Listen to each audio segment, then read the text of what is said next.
Oedema oedema मतलब हमारे शरीर के किसी भी अंग में सूजन आ जाना, किसी टाइप से भापस आ जाना, फूलन आ जाना, जिसे हम क्या बोलते हैं, स्वेलिंग बोलते हैं कि हमारे शरीर में स्वेलिंग आ गई है। लोगों में बहुत सी चीज को लेकर बहुत शंकाएं रहती है।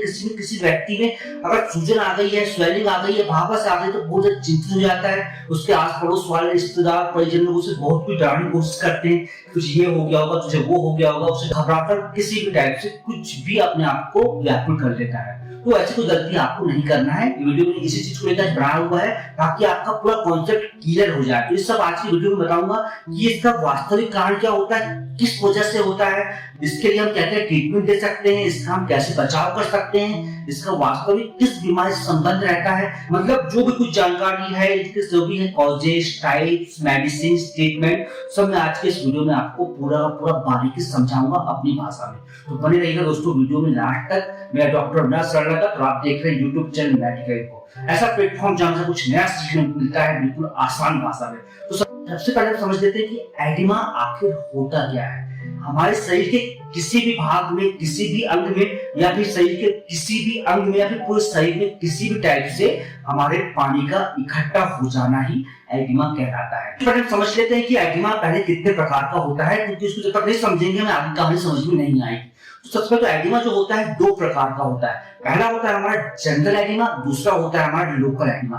जनरल एडिमा मतलब हमारे शरीर के एक अंग के साथ साथ बहुत सारे अंगों में, फिर बहुत सारे सिस्टम्स में किसी टाइप से सूजन आ जाना, फूलन आ जाना, जिसे हम क्या कहते हैं, जनरल एडिमा। इसमें कई बार तो पूरे शरीर में हमारे फूलन आ जाती है, जो जनरल एडिमा के अंतर्गत आता है। दूसरा होता है हमारा लोकल एडिमा। लोकल एडिमा मतलब पर्टिकुलर किसी एक अंग में, मतलब हमारे हाथ के घुनी में, हमारे हाथ की हथेली में, जैसे चेहरे में, या फिर हमारे घुटने में, या फिर हमारे एड़िया के तलवों में हमारे सूजन आ जाती है, जिसे हम बोलते हैं लोकल एडिमा होना। इसके साथ साथ थोड़ा सा और आगे जाऊंगा तो इस वीडियो में, अगर शरीर के अंग में, किसी भी अंग में अगर हमारा पानी इकट्ठा हो जाता है या फिर सूजन आ जाती है तो उसे हम इफ्यूजन्स कहते हैं। जैसे कि हम बात करें अगर हमारे लंग्स में किसी टाइप की सूजन आ गई है, किसी टाइप से पानी इकट्ठा हो गया है, तो हम इसे बोलेंगे प्लूरल इफ्यूजन, है ना। अगर हमारे फेफड़ों में आ गया है पानी तो। सेकंड हमारे हार्ट में, हमारे कार्डियक मसल्स में, या फिर हमारे हृदय में अगर किसी टाइप से इकट्ठा हो गया है या सूजन आ गई है तो उसे हम बोलेंगे पेरिकार्डियल इफ्यूजन। इसी टाइप से हमारे अगर पेट में, हमारे एब्डोमेन में पानी इकट्ठा हो गया है तो हम उसे बोलेंगे पेरिकार्डियल इफ्यूजन, मतलब हमारे पानी हमारे पेट में इकट्ठा हो जाना। मतलब अल्टीमेटली इफ्यूजन लगा देना है और मतलब कहीं भी अगर प्रॉब्लम क्रिएट हुई है तो उसको आगे जोड़ देना, मतलब इफ्यूजन मतलब अल्टीमेटली हमारा एडिमा आ जाना, इन्फ्लेमेशन डेवलप हो जाना। अब एक मुख्य मुद्दा है ये होता क्यों है, सबको मन में लगभग ये सवाल रहता है, ये बिल्कुल रहता है कि ये होता क्यों है। हम तो कल अच्छे थे और सुबह में इकट्ठे उठे, हमें प्रॉब्लम कैसे क्रिएट हो गई। तो आज इस वीडियो को, इस टॉपिक को बिल्कुल गौर से कीजिए। वैसे देखिए आपके लिए एक ही टॉपिक महत्वपूर्ण है, एक वीडियो से ज्यादा गौर से देखिए। तो इसके अंतर्गत सबसे पहले दो कारण हो जाते हैं, हमारा ऑर्थोपैडिक कॉजेस होना और दूसरा हमारा नॉन ऑर्थोपैडिक कॉजेस होना। ऑर्थोपैडिक कॉजेस के अंतर्गत अगर हम किसी भी टाइप से अर्थराइटिस हुआ है, किसी टाइप से रूमेटल अर्थराइटिस हुआ है, या किसी टाइप से ऑस्टियोपोरोसिस हुआ है, मतलब किसी टाइप से हमें वात हुआ है, गठियावात हुआ है, किसी टाइप से गाउट पेन हुआ है, या किसी टाइप से हमें एंकल टीबी हुई है, या फिर किसी टाइप से हमें एंकल की हड्डी में किसी टाइप से टीबी हो गई है, या फिर हमारा यूरिक एसिड अगर बढ़ गया है, तो उस कंडीशन में हमें चांस है कि किसी टाइप से हमें एडिमा डेवलप हो जाएगा, सूजन हमें आ जाएगी। तो ये कारण हो जाता है हमारा ऑर्थोपैडिक कॉजेस के अंतर्गत, मतलब किसी टाइप से इंजरी हुई है, चोट लगी है, उसके कारण अगर सूजन आई है तो हमारा ऑर्थोपैडिक कॉजेस में आ गया। दूसरा हमारा होता है नॉन ऑर्थोपैडिक कॉजेस होना। नॉन ऑर्थोपैडिक कॉज मतलब इसके अंतर्गत किसी टाइप से अगर किडनी में दिक्कत गई है, या फिर किसी टाइप से हमारी लीवर प्रॉब्लम गई है, या फिर बहुत ज्यादा लंबे समय तक हम खड़े रह गए हैं, या फिर लंबे समय तक दौड़ लिए हैं, या फिर लंबे समय तक हम चल लिए हैं, साथ ही साथ अगर प्रेगनेंसी चल रही है, पेशेंट को बहुत ज्यादा ओवरवेट हो गया है, या फिर बहुत ज्यादा इनएक्टिव लाइफ स्टाइल है, या फिर जंक फूड खाता है, या इसके साथ अगर पेशेंट को डायबिटिक है, तो उस कंडीशन में अगर किसी टाइप से एडिमा डेवलप हुआ है तो वो नॉन ऑर्थो कॉजेस के अंतर्गत आता है। तो नॉन ऑर्थो कॉजेस के अंतर्गत भी बहुत सारे कारण होते हैं, इस सब टॉपिक को भी हम आज कवर करेंगे। तो इसमें हमारा पहला आता है वेनस इनसफिशिएंसी। वेनस इनसफिशिएंसी मतलब हमारी टांगों की वेन्स में कुछ वॉल्व्स पाए जाते हैं। इन वॉल्व्स का क्या काम होता है कि जो हमारा ब्लड होता है, ब्लड को वापस हार्ट में भेज देना। लेकिन बट होता क्या है, किसी अन्य कारणों से या फिर पर्टिकुलर किसी कारण से या फिर अननोन रीजन से ये वाल्व प्रॉपर काम नहीं करते हैं या फिर बहुत कम काम करते हैं, जिसकी वजह से जो हमारा ब्लड होता है वापस हार्ट में नहीं जा पाता और हमारी टांगों में इकट्ठा होना चालू हो जाता है। मतलब किसी भी टाइप से फ्लूइड इकट्ठा होता है हमारे टांगों में, वो इकट्ठा होना चालू हो जाता है, जिसकी वजह से वहां पे सूजन आ जाती है और सूजन आ जाने की वजह से वहां पे किसी टाइप से ब्लैकनेस आ जाती है, काला धब्बा पड़ जाता है, वहां का रंग बदल जाता है और हमारी टांग का साइज या हमारे पैरों का साइज बढ़ जाता है। कई बार तो इस कंडीशन में ये भी देखा गया है कि अगर बहुत ज्यादा इकट्ठा हो गया, बहुत सेवियर हो गया है, तो उस कंडीशन में ये कॉम्प्रेशन स्टॉकिंग की जरूरत पड़ती है। मतलब जो सॉक्स होते हैं कॉम्प्रेशन स्टॉकिंग वाले, वो हमें पहनने की आवश्यकता पड़ती है। इस कंडीशन में हो सकता है कि और ज्यादा कंडीशन बिगड़ती है तो क्रोनिक नर्वस इनसफिशिएंसी की प्रॉब्लम भी क्रिएट हो जाती है। अगला हमारा काम होता है इसके अंतर्गत लीवर डिसीज होना।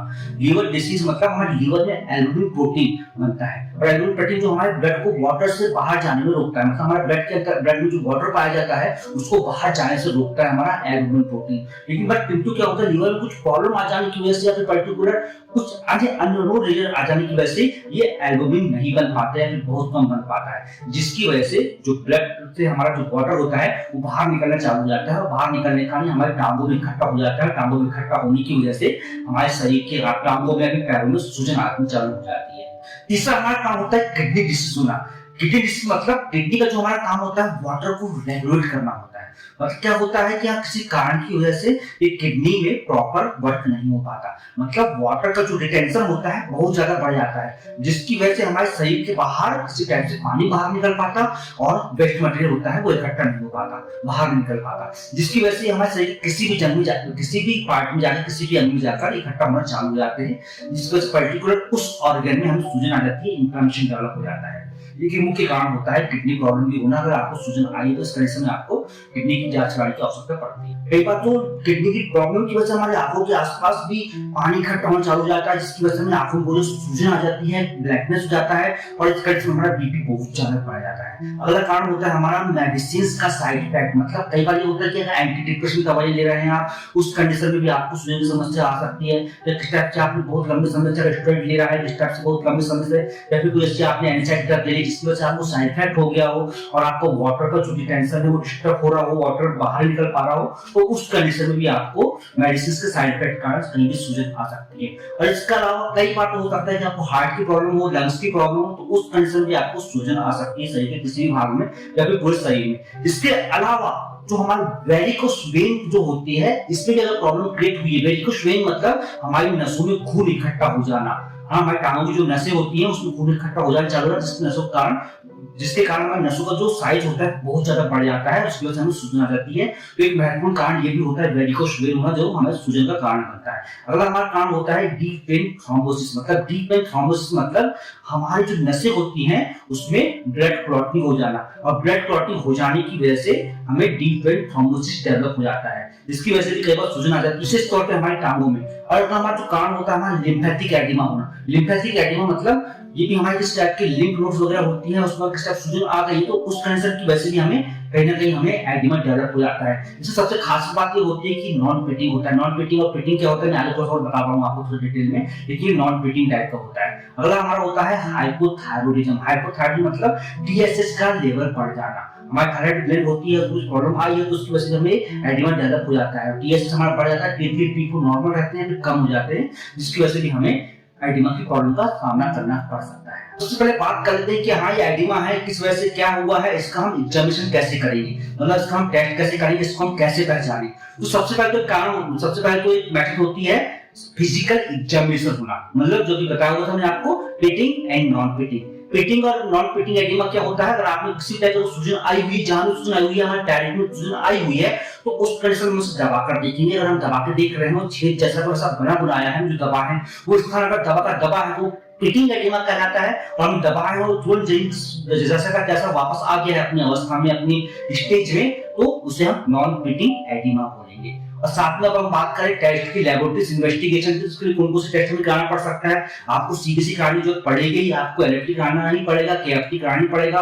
उस केस में आपको हो सकता है कि सीआरपी कराने की आवश्यकता पड़े, ईएसआर कराने की आवश्यकता पड़े। आपको डॉक्टर आपसे सीरम इलेक्ट्रोलाइट्स भी करवाए, साथ में आपको T3 T4 टीएसएच करवाए, मतलब थायराइड प्रोफाइल आपको करवाए। ऐसे कुछ टेस्ट होते हैं जो आपको डॉक्टर करवा सकता है ताकि आपकी तह तक वो बिल्कुल पहुंच सके। और मोस्ट इंपोर्टेंट चैप्टर्स के लिए क्या क्या ट्रीटमेंट हम दे सकते हैं, तो सबसे पहले तो इसके ट्रीटमेंट देना पड़ता है भैया राइस। इसको नोट कर लीजिए आप, राइस। राइस मतलब क्या होता है, आपको किस टाइप से अगर एडिमा डेवलप हो गया है तो सबसे पहले आपको राइस करना पड़ेगा, मतलब RICE, R फॉर रेस्ट करना पड़ेगा, I फॉर आइस से आपको मतलब आइस ट्यूब्स होती हैं उससे आपको सीखना पड़ेगा। C फॉर होता है कॉम्प्रेशन। कॉम्प्रेशन मतलब जहां भी सूजन आई हुई है उस सूजन को बांध कर रखना, मतलब कॉम्प्रेशन शॉक के माध्यम से आपको बांध के रखना जहां सूजन आई है उस स्थान को।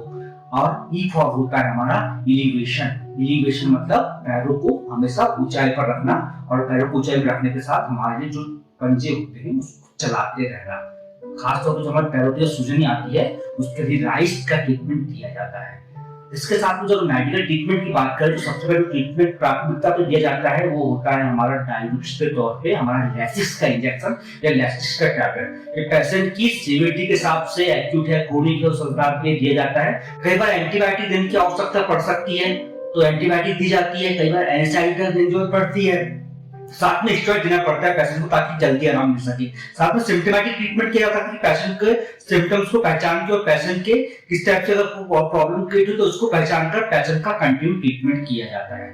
लगभग प्राय यही ट्रीटमेंट दिया जाता है और लंबे समय तक पेशेंट को कुछ प्रिकॉशंस दिए जाते हैं और राइट मेथड करने को बोला जाता है, तो पेशेंट को कंप्लीट आराम मिल ही जाता है। को लेकर टांगों में सूजन को लेकर आपको आई हो अच्छा लगा हो और उसको समझ में भी आ गया हो, अच्छा लगा तो लाइक जरूर कर दीजिए। लोगों की जागरूकता के लिए ये जानकारी पहुंच सके इसलिए शेयर जरूर कर दीजिए और अपने चैनल को सब्सक्राइब जरूर कर लीजिए, बेल आइकन को दबाइए।